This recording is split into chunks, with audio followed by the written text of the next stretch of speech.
ব্যাপক ৰূপত পৰিলক্ষিত হৈছে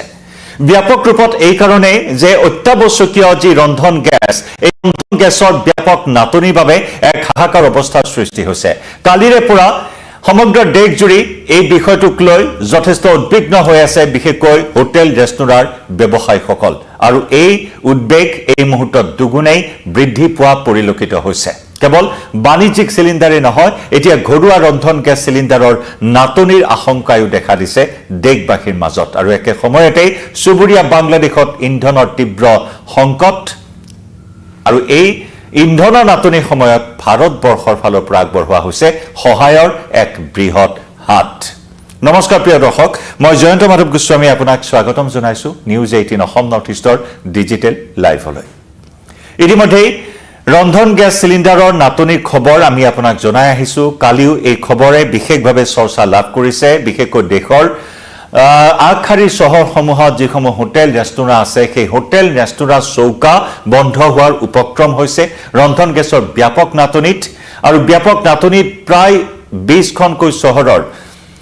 হোটেল ৰেষ্টুৰাৰ প্ৰায় অস্থায়ীভাৱে বন্ধ ৰাখিবলগীয়া এটা পৰিস্থিতিৰ সৃষ্টি হৈছে যাক লৈ যথেষ্ট শংকিত হৈ পৰিছে ব্যৱসায়ীসকল দেশৰ আগশাৰীৰ চহৰ মহানগৰসমূহৰ বিশেষকৈ বেংগালুৰু মুম্বাই দিল্লীকে ধৰি বিভিন্ন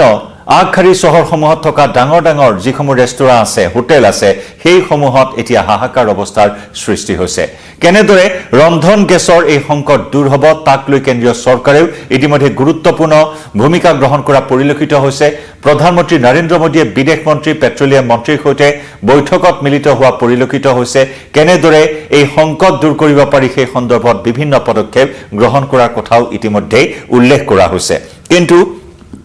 কালিৰে পৰা যি এটা সংকটে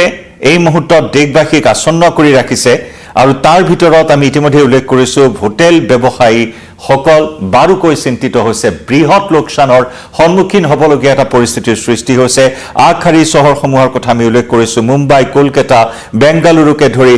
আগশাৰীৰ চহৰসমূহত খাদ্য বিপণীত হাহাকাৰ অৱস্থাৰ সৃষ্টি হোৱা পৰিলক্ষিত হৈছে ৰেষ্টুৰাসমূহত হোটেলসমূহত সম্পূৰ্ণৰূপে অনিয়মীয়া হৈ পৰিছে ৰন্ধন গেছৰ যোগান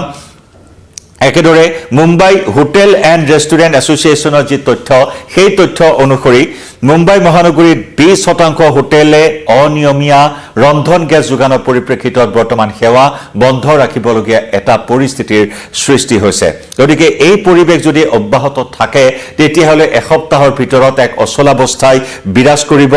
আধা হোটেল ৰেষ্টুৰা সম্পূৰ্ণৰূপে বন্ধ হৈ পৰিব দেশৰ আগশাৰীৰ চহৰ মহানগৰসমূহত বিশেষকৈ কলকাতা মুম্বাই দিল্লী বেংগালুৰুকে ধৰি আগশাৰীৰ ৰেষ্টুৰাসমূহ বন্ধ হৈ পৰিব এসপ্তাহৰ ভিতৰত একেদৰে কেন্দ্ৰীয় চৰকাৰে আমি ইতিমধ্যে উল্লেখ কৰিছো এই পৰিস্থিতিৰ সৈতে মোকাবিলা কৰিবলৈ শোধনাগাৰসমূহক অতিৰিক্ত উৎপাদন কৰিবলৈ ইতিমধ্যে নিৰ্দেশ জাৰি কৰিছে একেদৰে চেন্নাই আৰু বেংগালুৰু হোটেল ব্যৱসায়ীসকলেও এলপিজিৰ যোগান অনিয়মীয়া হোৱাত ব্যাহত হ'বলগীয়া হৈছে তেওঁলোকৰ ব্যৱসায় সম্পূৰ্ণৰূপে লোকচানৰ সন্মুখীন হ'বলগীয়া হৈছে ইয়াৰ ফলত সাধাৰণ জনতা বিশেষকৈ ছাত্ৰ ছাত্ৰী চিকিৎসা খণ্ডৰ কৰ্মচাৰীসকলৰ লগতে ৰোগী আৰু আত্মীয়সকলো ব্যাপক সমস্যাৰ সন্মুখীন হৈছে দেশৰ প্ৰান্তে প্ৰান্তে একেদৰে এই পৰিস্থিতিৰ সৈতে মোকাবিলা কৰিবলৈ হোটেল ব্যৱসায়ীসকলে মেনুসমূহ সলনি কৰিবলগীয়া হৈছে মেনু হ্ৰাস কৰিবলগীয়া এটা পৰিস্থিতিৰ সৃষ্টি হৈছে লগতে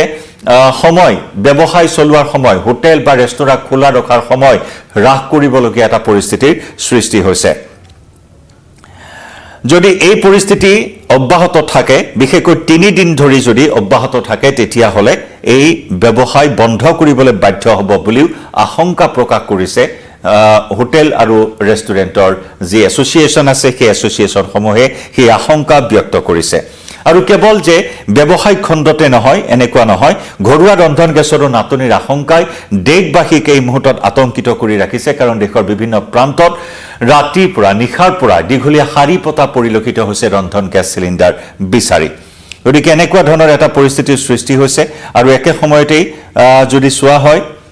সিলিন্ডাৰ বুকিংৰ ব্যৱধান 15 পৰা 25 দিনলৈ বৃদ্ধি কৰা হৈছে ঘৰুৱা সিলিন্ডাৰৰ ক্ষেত্ৰত পেট্ৰলিয়াম প্ৰাকৃতিক গ্যাস মন্ত্ৰণালয়ে ইতিমধ্যে বিবৃতিত প্ৰকাশ কৰিছে 25 দিনলৈ বুকিংৰ ব্যৱধান বৃদ্ধি কৰা হৈছে হেহে ঘৰুৱা ৰন্ধন গ্যাস সিলিন্ডাৰৰ তীব্ৰ নাটনিৰ আশংকা এই মুহূৰ্তত দেখা দিছে যুদ্ধৰ দামামা মধ্যপ্ৰাচ্যত বাজি আছে বিশেষকৈ তেলৰ সংকট খাৰুৱা তেলৰ সংকটক লৈ সমগ্ৰ বিশ্ব প্ৰভাৱিত হ'ব বুলি বিভিন্ন বিশ্লেষকসকলে মত পোষণ কৰি আছে আমেৰিকাৰ ৰাষ্ট্ৰপতি ডোনাল্ড ট্ৰাম্পে যুদ্ধ জয় হোৱাৰ কথা ঘোষণা কৰিছে আৰু সেই যুদ্ধ জয় হোৱা বুলি ঘোষণা কৰাৰ পিছতে খাৰুৱা তেলৰ দাম কিছু হ্ৰাস পাইছে যদিও ইৰানে এই ক্ষেত্ৰত এক কঠোৰ স্থিতি গ্ৰহণ কৰা পৰিলক্ষিত হৈছে বিশেষকৈ ষ্ট্ৰেইটছ অফ হৰমুজ প্ৰণালী বন্ধ কৰি দিয়াৰ যি হুংকাৰ প্ৰদান কৰি আহিছে 1 লিটাৰ তেলো ইফাল সিফাল হ'বলৈ নিদিয়াৰ হুংকাৰ প্ৰদান কৰিছে ইৰানে গতিকে তেনেকুৱা ধৰণৰ এটা পৰিস্থিতি আৰু যাক লৈ নেকি কেইবাখনো দেশত ইতিমধ্যে ইন্ধনৰ নাটনিয়ে দেখা দিছে আৰু তাৰ ভিতৰত যদি আমি চাওঁ চুবুৰীয়া দেশ বাংলাদেশত ইন্ধনৰ প্ৰবল নাটনি হৈছে তীব্ৰ সংকট ইন্ধনৰ আৰু এই ইন্ধনৰ তীব্ৰ সংকটত এতিয়া অচলাৱস্থাই বিৰাজ কৰিছে সম্পূৰ্ণৰূপে স্থবিৰ হৈ পৰিছে বাংলাদেশৰ জনজীৱন আৰু এনেকুৱা এটা জটিল সন্ধিক্ষণত ভাৰতৰ ফালৰ পৰা বৃহৎ সহায়ৰ হাত আগবঢ়োৱা হৈছে বাংলাদেশলৈ যি বাংলাদেশ আৰু ভাৰতৰ মাজৰ সম্পৰ্ক এক প্ৰকাৰ স্থবিৰ হৈ পৰিছিল 2024 চনত যেতিয়া দেশান্তৰিত হৈছিল শেখ হাছিনা সৰকাৰ পতন হোৱাৰ পিছত মোহাম্মদ ইউনুছে যেতিয়া অন্তৰ্বৰ্তীকালীন সৰকাৰৰ দায়িত্ব গ্ৰহণ কৰিছিল বাংলাদেশৰ তেতিয়াৰ পৰাই ভাৰত আৰু বাংলাদেশৰ মাজৰ সম্পৰ্কত বৃহৎ ফাঁট মেলিছিল বৃহৎ এটা ব্যৱধান আহি পৰিছিল দূৰত্ব বৃদ্ধি পাইছিল ভাৰত আৰু বাংলাদেশৰ শেহতীয়াকৈ চলিত বৰ্ষৰ ফেব্ৰুৱাৰী মাহত নতুন চৰকাৰ গঠন হ'ল বাংলাদেশৰ বাংলাদেশ নেশ্যনেলিষ্ট পাৰ্টিয়ে গণতান্ত্ৰিক চৰকাৰ গঠন কৰিলে প্ৰাক্তন প্ৰধানমন্ত্ৰী ইতিমধ্যে তাৰিক ৰহমান বৰ্তমানৰ প্ৰধানমন্ত্ৰী হৈছে বাংলাদেশৰ গতিকে বাংলাদেশৰ তাৰিক ৰহমান নতুন প্ৰধানমন্ত্ৰীৰ দায়িত্ব গ্ৰহণ কৰাৰ পিছতে আশা কৰা হৈছে ভাৰত আৰু বাংলাদেশৰ পূৰ্বৰ সম্পৰ্ক আকৌ এবাৰ ভালদৰে গঢ় লৈ উঠিব আৰু তেনেকুৱা এটা পৰিৱেশত ভাৰতৰ ফালৰ পৰা এনে ধৰণৰ এটা সহমৰ্মিতা আগবঢ়োৱা হৈছে যে চুবুৰীয়া দেশ বাংলাদেশলৈ বৃহৎ পৰিমাণৰ তেল ৰপ্তানি কৰা হৈছে প্ৰেৰণ কৰা হৈছে তাকো অসমৰ নুমলীগড় শোধনাগাৰৰ পৰা নুমলীগড় ৰিফাইনাৰীৰ পৰা বৃহৎ পৰিমাণৰ তেল 5000 টন ডিজেল প্ৰেৰণ কৰা হৈছে ভাৰতৰ ফালৰ পৰা চুবুৰীয়া বাংলাদেশলৈ যেহেতু প্ৰাক্তন প্ৰধানমন্ত্ৰী খালেদা জিয়াৰ পুত্ৰ তাৰিক ৰহমান বৰ্তমান বাংলাদেশৰ প্ৰধানমন্ত্ৰী হোৱাৰ পিছত ভাৰতৰ সৈতে বাংলাদেশৰ সম্পৰ্ক আৰু উন্নত হ'ব বুলি আশা প্ৰকাশ কৰা হৈছে তেনে সময়তে ভাৰতৰ এই স্থিতি বিশেষভাৱে গুৰুত্বপূৰ্ণ হিচাপে বিবেচিত হ'ব কাৰণ সংকটকালীন সময়ত চুবুৰীয়া বাংলাদেশলৈ এই সহায়ৰ বৃহৎ হাত আগবঢ়াইছে ভাৰতৰ ফালৰ পৰা 5000 টন ডিজেল প্ৰেৰণ কৰা হৈছে এটা বৃহৎ পৰিমাণৰ তেল বাংলাদেশলৈ ভাৰতে প্ৰেৰণ কৰি এই সহমৰ্মিতা প্ৰকাশ কৰিছে ইৰানৰ যুদ্ধৰ পৰিপ্ৰেক্ষিতত সৃষ্টি হোৱা এই নাটনিৰ ভাৰতে এনেদৰে জোৰা তাপলি মৰা এই মুহূৰ্তত পৰিলক্ষিত হৈছে বাংলাদেশলৈ এই গুৰুত্বপূৰ্ণ পদক্ষেপ গ্ৰহণ কৰিছে যি সময়ত বাংলাদেশ তীব্ৰ ইন্ধনৰ নাটনিত ভুগিছে ইন্ধনৰ তীব্ৰ সংকটত ভুগিছে আৰু তেনে সময়তে ভাৰতে বাংলাদেশলৈ এই বৃহৎ পৰিমাণৰ ডিজেল প্ৰেৰণ কৰিছে দুই দেশৰ মাজত চলি থকা শক্তি বাণিজ্য চুক্তি দুই দেশৰ মাজত 2017 চনতে এই শক্তি বাণিজ্য চুক্তি কাৰ্যকৰী কৰা হৈছিল ভাৰত বাংলাদেশ বন্ধুত্ব পাইপলাইন এই চুক্তিৰ জৰিয়তে এই শক্তি বাণিজ্য চুক্তিৰ অংশ হিচাপে নতুন দিল্লীয়ে বাংলাদেশলৈ এই 5000 টন ডিজেল প্ৰেৰণ কৰি সহমৰ্মিতা প্ৰকাশ কৰিছে আমি পুনৰ জনাইছো নুমলীগড় শোধনাগাৰৰ পৰা নুমলীগড় ৰিফাইনাৰী লিমিটেডৰ দ্বাৰা বাণিজ্যিক ভিত্তিত এই ইন্ধন পৰিবহণ কৰা হৈছে বাংলাদেশলৈ আনহাতে নতুন দিল্লীৰ এই পদক্ষেপৰ শলাগ লৈছে ঢাকাই আৰু অধিক ইন্ধন যোগান ধৰিবলৈ ভাৰতক আহ্বান জনাইছে অনুৰোধ জনাইছে ঢাকাৰ ফালৰ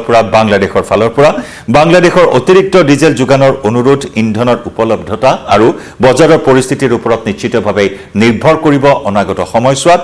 আৰু তাৰ ওপৰত নিৰ্ভৰ কৰি তাৰ ওপৰত বিবেচনা কৰি নতুন দিল্লীয়ে অনাগত সময়তো বাংলাদেশলৈ ইন্ধন বা ডিজেল প্ৰেৰণ কৰা হ'ব বুলি ইতিমধ্যে বাংলাদেশলৈ এই বাৰ্তা নতুন দিল্লীয়ে প্ৰেৰণ কৰিছে স্বাভাৱিকতে যে শত্ৰুভাৱাপন্ন এটা পৰিস্থিতি ভাৰত আৰু বাংলাদেশৰ মাজত সৃষ্টি হৈছিল প্ৰসংগক্ৰমে উল্লেখ কৰিব লাগিব এই সংকটকালীন সময়ত মোদীয়ে বিএনপি চৰকাৰলৈ দেখুওৱা এই সহমৰ্মিতা বা 2017 চনৰে যি চুক্তি আছিল ভাৰত বাংলাদেশ বন্ধুত্ব পাইপলাইনৰ চুক্তিৰ অংশ স্বৰূপে এই সহমৰ্মিতা প্ৰকাশ কৰাটো এক কূটনৈতিক দিশৰ পৰা অতি গুৰুত্বপূৰ্ণ হিচাপে এই মুহূৰ্তত বিবেচিত হৈছে গতিকে মধ্যপ্ৰাচ্যৰ যুদ্ধৰ বিভীষিকাৰ প্ৰভাৱ এতিয়া এনেদৰে বৃদ্ধি পোৱা পৰিলক্ষিত হৈছে এফালে ৰন্ধন গেছ চিলিণ্ডাৰৰ নাটনি সমগ্ৰ দেশত হাহাকাৰ অৱস্থাৰ সৃষ্টি কৰিছে ঘৰুৱা চিলিণ্ডাৰে হওক বাণিজ্যিক চিলিণ্ডাৰৰ নাটনিৰ এই মুহূৰ্তত আশংকা আতংক বৃদ্ধি পাইছে সমগ্ৰ দেশজুৰি আৰু তাৰ সমান্তৰালকৈ চুবুৰীয়া বাংলাদেশতো যুদ্ধৰ পিছৰে পৰাই ইন্ধনৰ তীব্ৰ নাটনি সংকট দেখিবলৈ পোৱা হৈছে আৰু তাতে ভাৰতে এনেদৰে সহায়ৰ হাত আগবঢ়াইছে। আমি জনাই যাম প্ৰতিটো আপডেট এই মুহূৰ্তত ডিজিটেল লাইভৰ পৰা বিদায় লৈছো।